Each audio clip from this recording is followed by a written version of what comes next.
Welcome back to Les Schwab Tire Center's Outdoor GPS. It's time for Owin's Field Report, sponsored by Les Schwab Tire Centers. Unfortunately, this is going to be a super brief report segment for myself personally, because I haven't left my house since Sunday, okay? Bacterial infections are no joke. I could have gone my entire life not even knowing what the heck it is. I like not knowing things, and that's certainly one of them. So I wasn't able to get out, but it turned out to be a pretty interesting week, either it be the Columbia, the Willamette, or some of the other options that are out there. So in the end, looking at all the beautiful weather, I sure wish that I would have been out there. But if you get the chance to get out there, there's still some really good opportunities, and there's certainly a little bit of frustration that kind of popped up this week when you're talking about our steelhead and sockeye fishery that we have post the 12th of June. Now, we'll talk more about that in the next handful of weeks, but in the end, some pretty decent options that are out there, from the Willamette to the Columbia and again up and down the coast. And for folks that are chasing springers in that north coast area, that's been a little interesting as well. At least I know of a couple days there where things were interesting. So hopefully, again, you can get out there and enjoy yourself. But let's look at the fish counts, because one of the promising things is that we did add in, Ryan, I should say, added in the sockeye numbers to the Bonneville Dam area. But here on the Willamette, now 14,000. Again, not great, but things are starting to go. But over at, you can go ahead and go to Bonneville, bud. But they just haven't updated the Willamette for the last 3 days. Taking a look at the numbers going over Bonneville Dam, you know, they're holding steady around that 1,000, maybe a little bit over that, at 119 total currently. We all know that that does technically change June 15th when they magically become summer Chinook. But taking a look at the sockeye numbers, you know, of course, this is the very, very beginning, being the 26th, where the first one actually went over. 6 went over yesterday, or excuse me, 6 total have gone over. I am a little bit boggled by it. I don't want to spend too much time on it, but we only get 1 sockeye a day below Bonneville with hundreds of thousands. I mean, again, we'll end up talking about this, of course, at some point. Maybe try to get a little clarification on it as we go forward as well. River levels, though, not a lot of excitement going on, but it is a bit interesting when we show you what's going on up at Bonneville in the end. The Willamette, very weird tides there. Can you go back to that real quick? I had looked. That's a really weird tide set. If you look at Tuesday, Wednesday, Thursday, that's not the typical view that you look at, with that plateau there again on Tuesday, then Wednesday. That's an interesting one. I'd have to take a look at that. I don't know if I've seen that set before.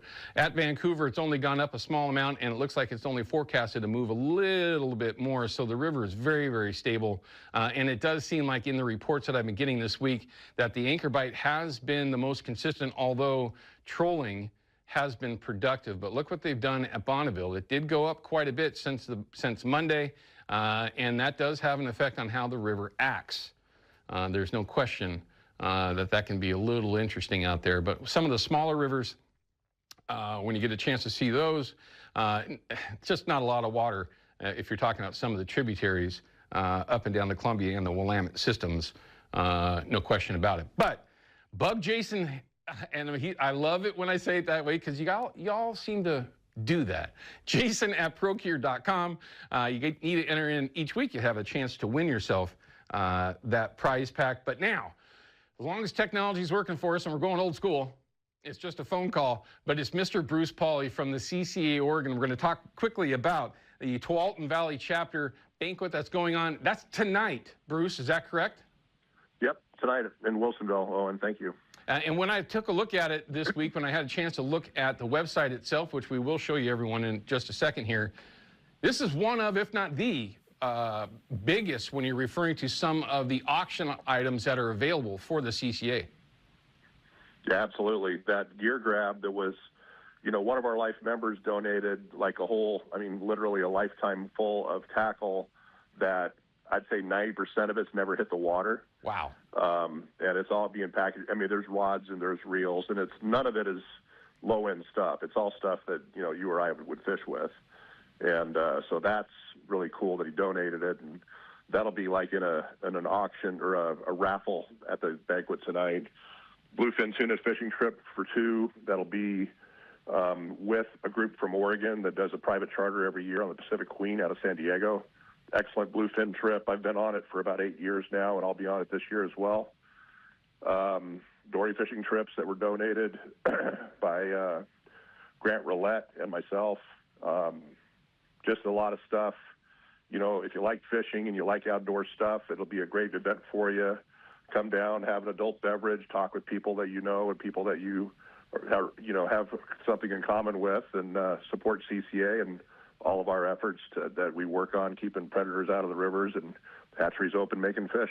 I actually, you mentioned predators. This week apparently was interesting in the area that I spend time. I know of 2 different fish that were taken by sea lions, and there's a lot of questions from folks out there every day, it seems like, Bruce, and you know this better than anyone, about that whole scenario, what's going on. And this is a great way for folks that are interested in that, maybe want to find out more about it, how the CCA helps in that realm of sea lions in particular on the rivers. And this is just a way that if they're not already a member, where they can find out a little bit more information.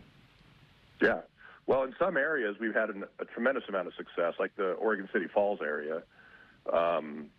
We've removed, I think, like 85 sea lions out of there, including some stellars that were chewing on those, big breeding sturgeon.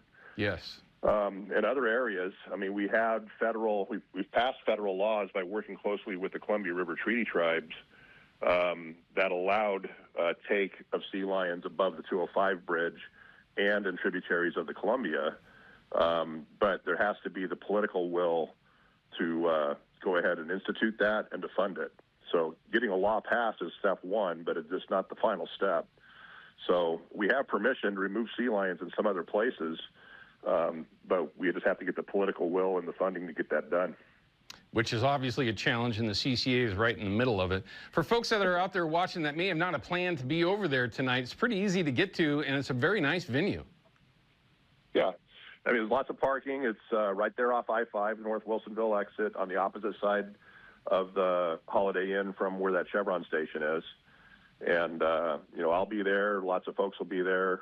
People, I'm sure that if you fish around the Portland area much, there'll be other people that you know there that fish. So come on down and, like I said, have an adult beverage and take a look at some of the cool stuff that we have to offer and some of the trips that would be awesome trips to go on. It's a never-ending list of stuff that's going to be up for auction today that all goes to the benefit of the CCA, CCA Oregon in particular. Right. The big gear grab, one person is buying that whole lot. Did I read that correctly?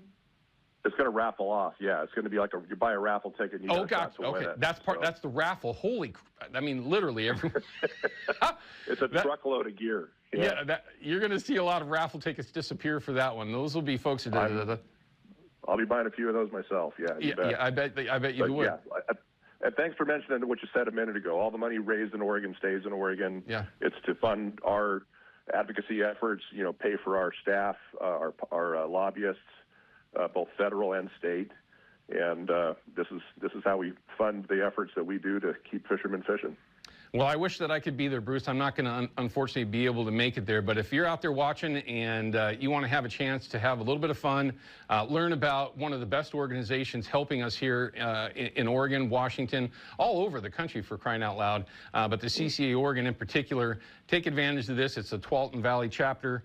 And go have some fun. And when you see Bruce, make sure you go over there, kick him in the shin, and let him know that I told you to do so. Bruce, thanks for spending a minute with us this morning. We appreciate it. Thanks a lot, Owen. Always appreciate your help. You bet, sir. Take care. Have fun this evening and be safe, okay? All right, we're going to cut to a break. When we come back, we're going to come back with Mr. Don Newman. I say it that way for a reason. One, I love the guy. Number two, he's a great source of info. We're going to talk about a couple of different products, yes, from P-Line, but I want to get some insight on how you might use those to be more effective targeting summer steelhead that is literally on our doorstep. Quite honestly, we've already crossed that step. We'll be right back. Outdoor GPS is brought to you by P-Line, because we fish, by Hawken Fishing, perfection in fishing gear, and by Haxton's Canvas and Upholstery, the trusted name of the Pacific Northwest.